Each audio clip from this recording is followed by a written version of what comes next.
La seconde BD un petit peu incontournable de nos collections qu'on souhaitait vous présenter, c'est une œuvre qui est en cours de réédition en ce moment après avoir été assez longtemps introuvable. C'est une œuvre de Tsukasa Ojo qui s'appelle Family Compo. C'est un manga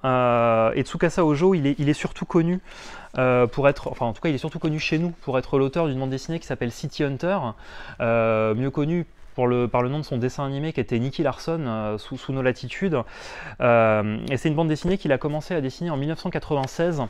À cette époque-là, Tsukasa Ojo, donc avec son trait très précis et très réaliste, il sort de City Hunter, donc qui était un ouvrage très violent, c'était du polar très sombre, donc il décide de changer complètement de registre pour prouver qu'il sait faire autre chose, parce que voilà, Tsukasa Ojo, il a aussi travaillé sur l'écologie,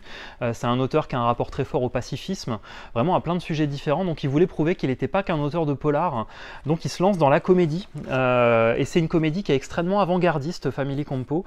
qui raconte en 14 tomes l'histoire d'un orphelin donc il vient de perdre sa mère et il est recueilli par son oncle qui va l'héberger le temps qu'il fasse ses études à l'université. Sauf que très rapidement,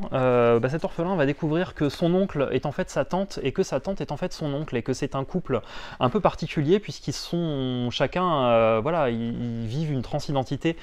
qui à l'époque n'était pas du tout présente dans la carte des débats du Japon. Et la particularité de Family Compo, c'est que ça présente cette famille comme vraiment empreinte de normalité. C'est une famille normale, ils ont juste cette particularité et l'œuvre ne va pas se moquer des personnages LGBT ou des personnages trans, elle va en fait se moquer de ce héros qui a du mal à accepter cette situation et qui a du mal à accepter que bah oui, ça peut être une situation normale et que ça peut être une famille fonctionnelle. Donc c'est évidemment Family Compo à la fois une œuvre qui est très drôle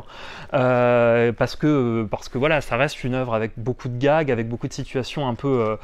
ubuesques, il y a un côté vaudeville, mais c'est aussi une œuvre qui est très sensible dans les thématiques qu'elle aborde et qui, 25 ans après sa parution, a l'air encore d'une empreinte d'une modernité assez incroyable et qui est notamment servie par le trait et la bienveillance de Tsukasa Ojo qui livre vraiment quelque chose de très très chouette.